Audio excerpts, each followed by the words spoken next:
Früher überforderte ich meine Morgen mit zu vielen Aktivitäten, weil ich dachte, Produktivität erfordere Intensität vom Moment des Aufwachens an. Doch diese Intensität erschöpfte mich nur. Ich schaute auch sofort auf mein Handy und ließ die Welt in meinen Geist, bevor ich meinen eigenen Tag überhaupt betreten hatte. Und ich erwartete, dass große Gewohnheiten sofort haften würden, nur um sie aufzugeben, wenn sie sich nicht nachhaltig anfühlten. Als ich mir erlaubte, klein und bewusst zu beginnen, wurde alles leichter. Wenn sich deine Morgen chaotisch oder gehetzt anfühlen, ist nichts falsch mit dir. Du lernst einfach nur, wie man neu beginnt. Diese Gewohnheiten verlangen keine Stärke oder strenge Disziplin. Sie laden dich ein, dich mit Sanftheit zu behandeln. Ein ruhiger Atem, eine kleine Handlung, ein Moment der Klarheit. Das reicht, um die Richtung deines gesamten Tages zu verändern. Du musst nicht jede Gewohnheit meistern. Du musst dem Morgen nur als du selbst begegnen.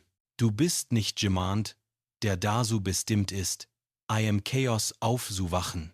Du bist jemand, der fähig ist, den Morgen mit Absicht und Leserstärke zu gestalten. Nicht perfekt, sondern präsent. Nicht gehetzt, sondern bewusst. Und wenn dieses Video dir auch nur einen Moment der Ruhe bringt, lade ich dich ein, diese japanisch inspirierten Praktiken weiter mit mir zu erkunden, einen Morgen nach dem anderen. En observant la façon dont les matins se déroulant au Japon, j'ai commencé à comprendre quelque chose de profond sur l'esprit. Un matin est comme la première phrase d'une histoire. Son ton influence tout ce qui suit. Lorsque je me réveillais entouré de désordre ou de stimulation, mon cerveau réagissait comme s'il devait se défendre. Mon cœur battait plus vite, mes pensées se dispersaient et la plus petite tâche semblait plus lourde qu'elle ne devrait l'être. Mais lorsque j'ai introduit des moments de calme et de la lumière, de l'air, un mouvement d'où mon esprit s'est apaisé. Il a cessé de se préparer à un choc. J'ai appris que le cerveau n'a pas besoin de grands gestes. Il a besoin des signaux de sécurité. Il a besoin des rythmes plutôt que des chaos, des simplicités plutôt que des pressions. Ces habitudes matinales japonaises n'étant pas magiques, elles étaient intentionnelles. Elles les ont fait passer mon état de la survie à la présence. Et la présence, j'ai compris, est le véritable début de la productivité et de la paix. À partir du moment où j'ai compris cela, quelque chose en moi s'est relâché. J'ai arrêté de me blâmer pour la confusion du matin ou les journées chaotiques. Je n'échoua pas par manque de discipline.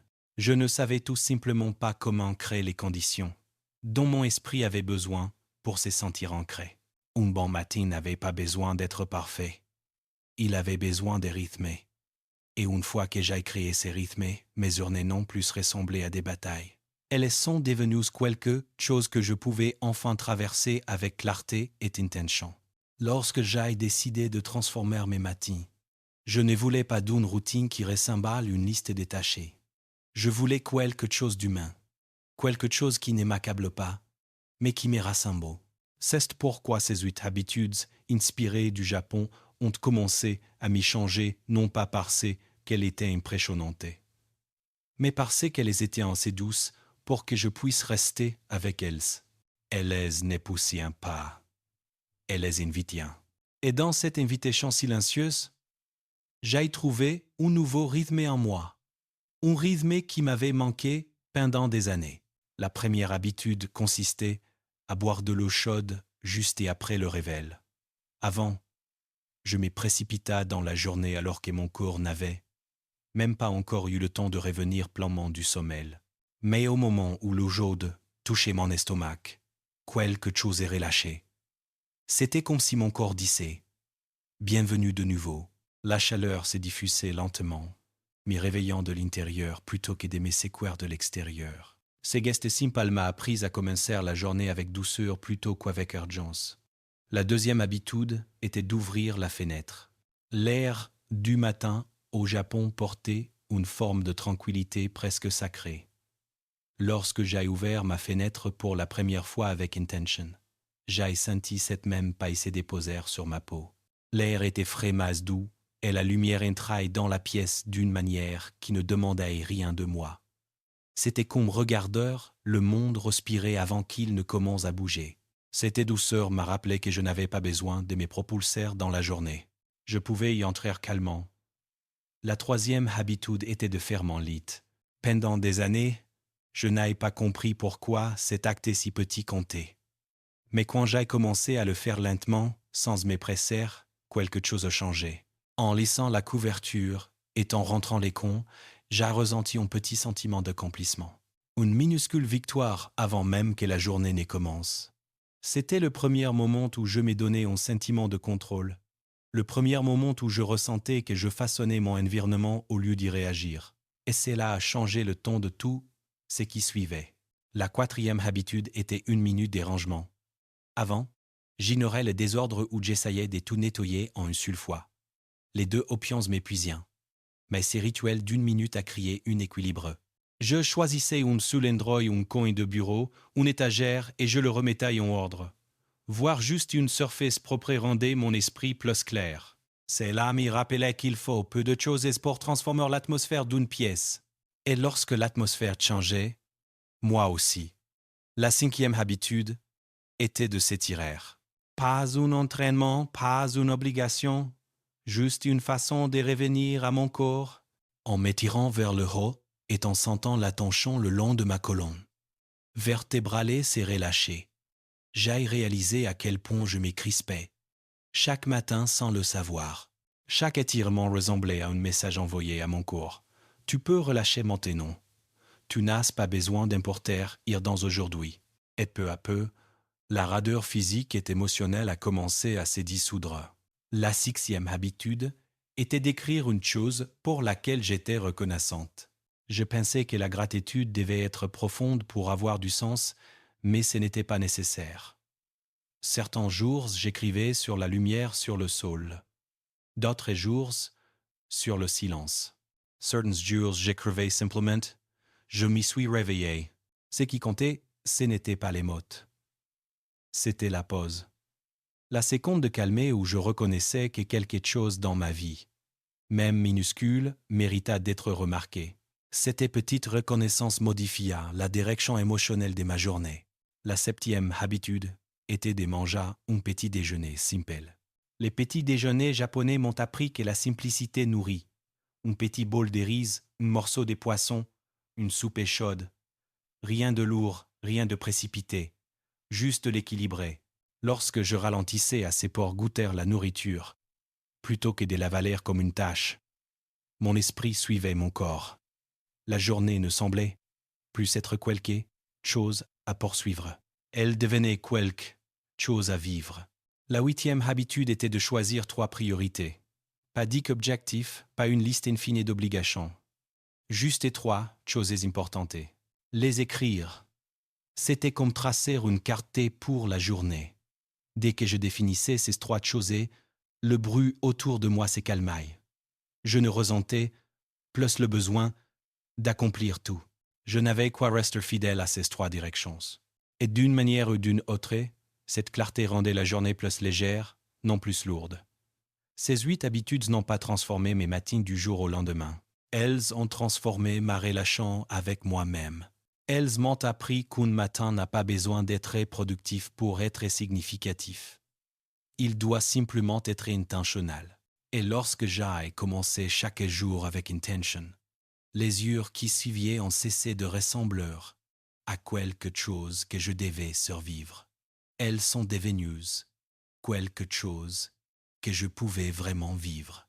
Je surchargeais autrefois mes matins avec trop d'activités, pensant que la productivité nécessitait de l'intensité de l'ouverture des yeux. Mais cette intensité n'effaçait que m'épuiser. Je regardais aussi mon téléphone immédiatement, laissant le monde entrer dans mon esprit avant que je n'entre dans ma propre journée. Et j'attendais que de grandes habitudes s'installent instantanément pour ensuite les abandonner lorsqu'elles devenaient insoutenables. Quand je me suis permis de commencer petit et avec intention, tout est devenu plus léger. Si tes matines te semblent désordonnées ou précipitées, il n'y a rien de mal chez toi. Tu es simplement en train d'apprendre à recommencer. Ces habitudes ne demandent ni force ni discipline stricte. Elles t'invitent à te traiter avec douceur. Une respiration lente. Une petite action. Un moment de clarté cela suffit pour changer la direction de toute ta journée. Tu n'as pas besoin de maîtriser chaque habitude. Une petite action 17 former 40 action. Une petite action 40 al. Tu n'as pas besoin de maîtriser chaque S. Tu dois seulement rencontrer ton matin en tant que toi-même. Tu n'es pas quelqu'un destiné à te réveiller dans le chaos. Tu es quelqu'un capable de façonner tes matins avec intention et force tranquille. Chaque petite habitude répétée devient une déclaration silencieuse de la personne que tu es en train de devenir. Pas parfaite, mais présente. Pas pressée, mais consciente. Et si cette vidéo t'apporte ne serait-ce qu'un moment de calme, je t'invite à continuer d'explorer avec moi ces pratiques inspirées du Japon, un matin à la fois. Malgré toutes ces règles, je suis retombé encore et encore dans les mêmes pièges. L'un des plus grands pièges était mon impatience. J'attendais que des habitudes ancrées depuis des années changeant en quelques jours. Si je ne voyais aucun résultat visible après une semaine, je me disais, ça ne marche pas. Je ne comprenais pas que les transformations profondes commencent souvent de manière invisible, comme des racines sous la terre que personne ne voit. Un autre piège était de vouloir trop de choses en même temps. Je voulais changer mon alimentation, améliorer mon sommeil, réorganiser mon travail, passer moins de temps sur mon téléphone, tout simultanément. Évidemment, mon système s'effondrait. Mon quotidien ressemblait à un état d'urgence permanente. Aujourd'hui, je sais que si j'essaie de changer 10 choses à la fois, je perds tout. Mais si je change une seule chose après l'autre, je retrouve peu à peu ma vie. Il y avait aussi la comparaison constante avec les autres. Je voyais des personnes qui semblaient en avancer sans effort, ne jamais abandonner, être toujours productives. Dans ma tête, cela devenait une histoire. Il y a quelque chose qui ne va pas chez toi. Tu n'es pas comme eux. Alors que je ne savais rien de leurs combats intérieurs, de leurs échecs, de leurs doutes. La comparaison ne m'a pas motivé, elle m'a paralysé. Et finalement, il y avait l'autopunition. Un seul jour manqué me paraissait être un échec définitif. Je pensais, tout est fichu maintenant, ça ne sert plus à rien.